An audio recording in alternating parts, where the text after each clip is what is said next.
Your son passed away? No. He went in ceramics, Oh. and he was doing that in, what was that? Oh, up north at Sebastopol. Oh. He had a nice shop up there, and then there was an opening up in Oregon. There's a Filipino family that had a good acreage up there, and they wanted to get out of there. They were raising chicken and eggs. And for some reason they didn't want to do that anymore, and they wanted to give up their place. So my son bought the place, and he has a nice shop up there. Yeah, they had two real nice barns, metal barns, and so he thought, gee, this would be a nice place to put a ceramic shop. So he built a ceramic shop up there. Wow. That's awesome. So I'm going to back up a little bit. And then so right before the war, your father was a farmer? Yes? Yeah. And then your mother, she worked the farm too? Or? Oh, she was a housewife taking care of the... Yeah, 4 kids. One right after each other. Yeah. And then, and when you went to camp, how old were you? Oh, I didn't go to camp. You didn't? There was this draft that they were trying to make up a defense group, an army, and they started a draft. And I was in the first draft, and I was drafted in right after my birthday, July 9th, 1941.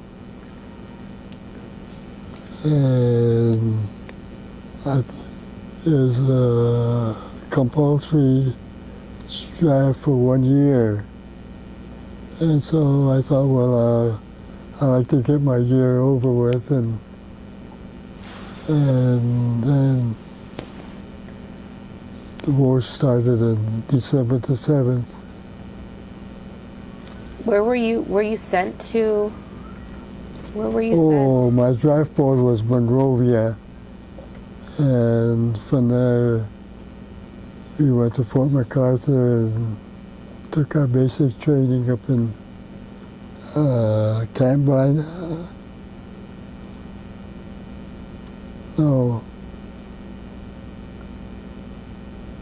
Robertson up here in Central California. There was an Army training camp there, and on that July, that place was hot. Central California, definitely. And we had to take 3 months of basic training, and from there they sent everybody up to Monterey, Fort Ord. And that was right off the beach, and that was nice. Was this a mixed group that you were like? Oh yeah, this is everybody on their birthday or right after their birthday were drafted. So in your, what is it called, platoon? What is it? The group, your army group? Oh. Is that like you had white people, black people? Yeah, well, we was at a basic training where we all went to get the 13 weeks of basic training, and from there they put us in a regular army. So there was a regular army in in Monterey, and there's one that was in San Luis Obispo, and there's a couple others here in the state, and some up in Washington and Oregon, and as soon as they finished basic training, they were put in these divisions. Divisions. Yeah. And so I was in the 7th Division in Fort Ord. And then when the war broke out, the whole division was scattered up and down the coast for defense. And well, I was sent by San Luis Obispo. There's a place called Avila, and I was wondering why were we sent there. And there was a long pier that went out, at the beach, Avila Beach, and then at the end of the beach there was a little shack there, and I went in there and I saw these test tubes. There's a bunch of test tubes on the window. And I looked at it, and there's so many barrels of this oil was taken by a tanker, and the tanker's Japanese name on there. What? Because this is Maru, something Maru. And I thought, oh, the Japanese used to buy their oil here. Oh. And I thought, oh, I guess that's why we're here, stationed there. Then he was there for about a month, and they took us off the line and went to Camp San Luis Obispo there. And that's when they told this General DeWitt wanted all the Japanese Niseis taken off the West Coast. the whole coast. And so we all gathered at Salt Lake City. They put us on a train and shipped us back into the interior. So on the group of train that I was on, they took a whole load off at Camp Sheridan and another camp, along the Great Lakes. And then the last bunch, there was about 200 of us that was sent to Fort Custer, Michigan. And while we was there, we heard that they were going to form a combat troop. And it would be all Niseis. The 442? Yeah. And so a lot of us wanted to go down there as trainers, cadre, and train the Japanese group. But while we was there at the camp, on all these army camp, the guys would take over the headquarters and the hospital and the whole army camp. And we took care of everything on the army camps. And so the commanding officers of these camps says, well, these guys are doing a real good job doing the work, taking care of the camp. So they said, we'll never see combat. We'll stay there for the duration. And so we thought, well, might as well get married. And so a few of us got married, and then we was going to buy a home. A couple of them bought a real nice home. And soon after that, they thought, well, they need a bunch of guys as replacement to guys who gets killed and hurt, wounded. And so they made us take our second basic training. And so we went to Florida, took our basic, and joined the 442 overseas. And just when they were coming back from there, the experimental to see what they could do, what the Niseis could do. They sent 100 these guys from Hawaii to Africa, and they did very well there. And they, from Africa, they went to Sicily and kept pushing up Italy, and that's where the 442 joined them. So the 100th was our first battalion, and the other two, the 2nd and 3rd battalion, were guys from Camp Shelby. And then they went up past Rome. They fought at that big casino battle, and then they went up Rome and above Rome, and then they came back because the shortage of men, a lot of them were wounded and killed. And this batch from the stateside, guys from Camp Landing, Florida, and another camp, we joined together as a replacement.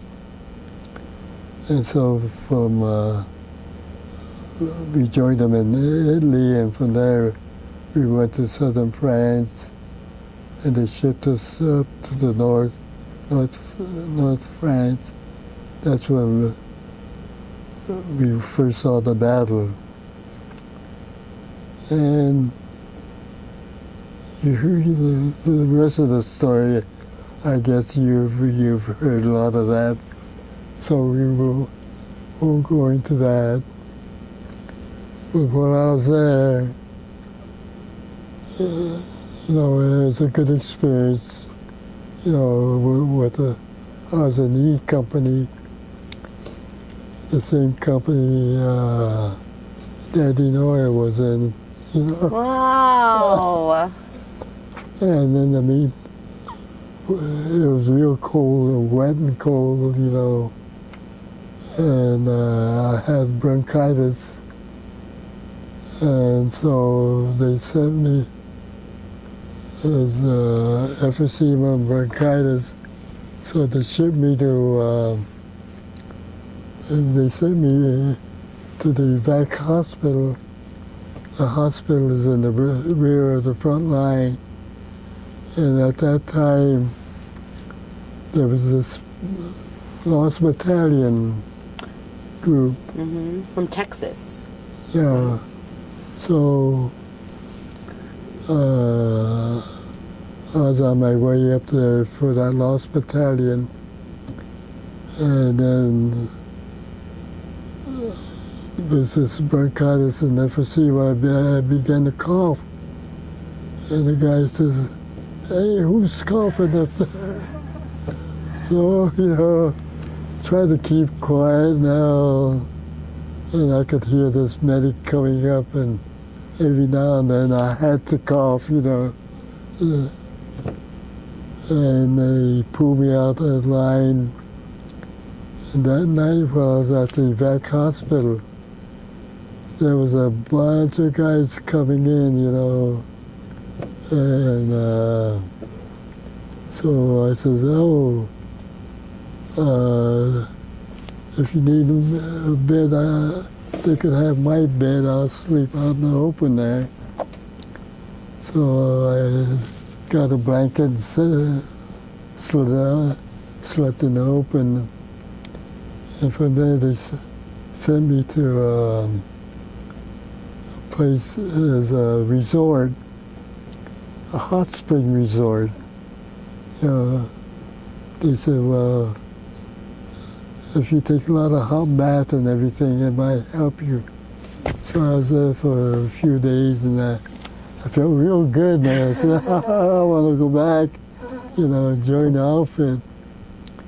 And so when I got back, you have to see the regimental doctor. And he says, you're no good. You have to go back to the evac hospital. Oh. And so that evac hospital was loaded with people, with the guys, and they put me on a train and sent me to England, to a general hospital up there. And so I had a nice time visiting. London was close by, so I took advantage and got a pass to go to London and look around, and then I wanted to get back to the outfit again, and so I got on the ship and went back to France. And it was about New Year's. We was by a place called Nancy, way up in northern France. There's a headquarters there. And they said, oh, your outfit is in southern France. It's nice and warm down there. So I went down there and joined the outfit. And then they were recruiting guys. I mean, guys, when we came, the guys came back from that lost battalion. There was only a few men left, but there's a bunch of them that was a recruit that was in London, England. So they came down to join, fill all the companies up with new men. And they said, well, we're going to have a last push. And they sent 10442 back into Italy. And that's where they had that. They went up that tall cliff. And from there, was able to clean up the war, which that's where the war ended, But it's been a beautiful. Within the meantime, they took all these handicapped guys out, and then they send them into what they call a quartermaster, where they have all the equipments come in. And so there was a lot of uniformed guys who they had the secondary clothing and stuff. They sent it to the laundry, and they had to be resized and bundled up and everything. That's where they sent a lot of the DCs, to do that kind of work. And we didn't do the work. Our job was to see the PWs, the Italians and the German PWs, guard them. So I was guarding a group of German PWs, and there's this guy from Denver, a white guy, was bullying all these POWs, the prisoners of war. And so they got mad, and they just did a little bit of the work. And he would try to force them to work. And they almost stopped working. And then they said, well, let's we have to have a night shift to get caught up. So they said, they gave me a group of German PWs. And So I thought, well, how am I going to, I don't know any German, but there was the leader was a young kid about 23 or so, German PW. He spoke good English. So I said, well, I like to have these guys bail all these clothing up. And they started it, and it started slow, and I thought, gosh, how could I get these guys to really get the work done? And so I said, well, if they could bale up so many bales, I said, I'll give them a couple hours off. And so they took advantage of that, and they really started bailing. And so I said, well, if you could do more, I said, you could, even if it took you only 1 hour, I said, if you could do like 30 bales or something, then you could stop working and do anything you want. So they started increasing their bailing. And, Nice.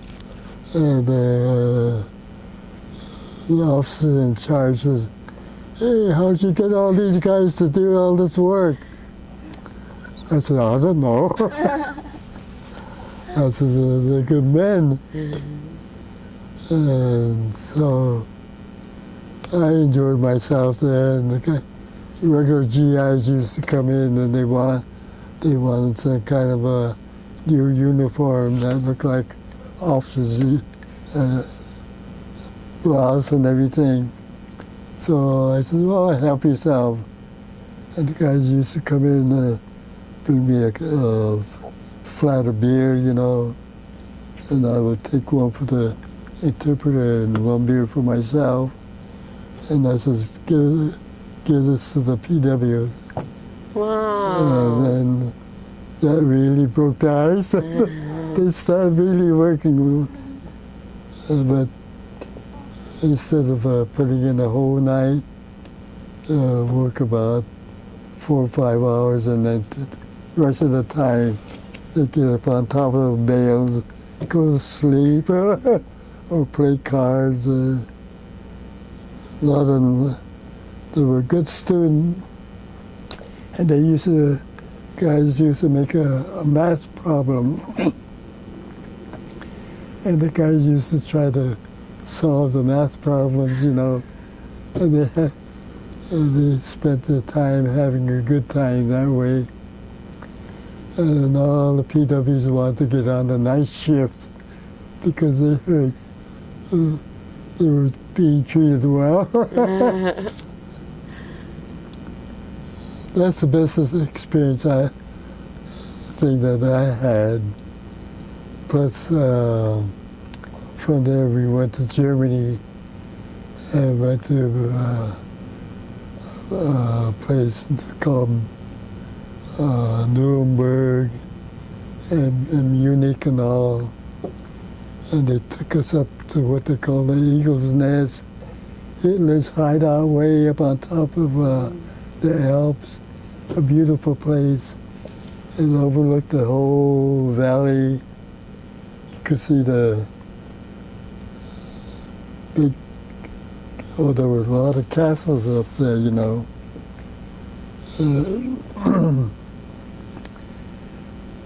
But overseas, those two things was a highlight of my life. Wow. What did the Eagle's Nest look like? Was there a house up there, like a big house that he lived in, or? What's that? The Eagle's Nest. Huh? Eagle's Nest. Oh, Eagle's Nest. It was fortified, and it was a place where Hitler used to go and enjoy himself. And right down the village was I forgot the name of the place. They had bars, and it was noted for a rest area for the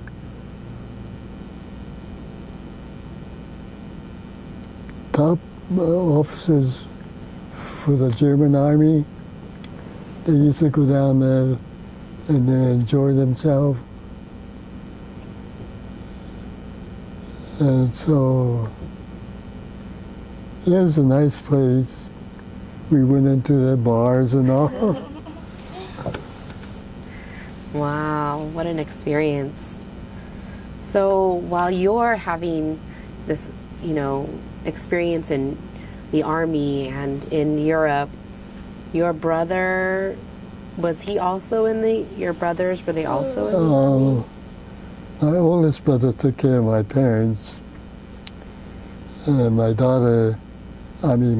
sister, she got married, and they went to Denver.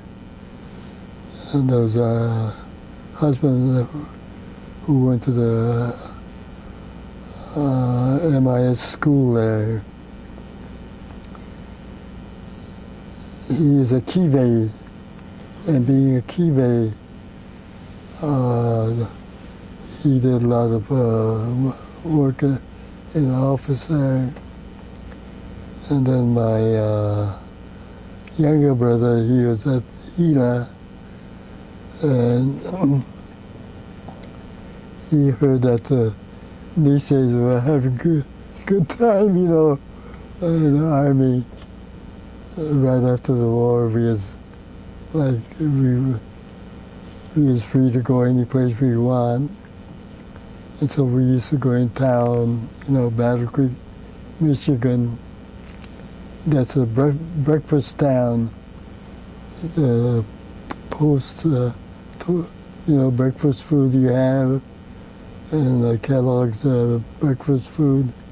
When these kids were small, their parents used to make these cornflakes, and they went out to sell cornflakes, and that's how the two families got into breakfast food. So there was a Kellogg plant there and a Post plant. Wow. So it's a nice little town. Were your parents in Gila River too? Oh, yeah. My parents went to Gila, and my brother was there. The whole family was there.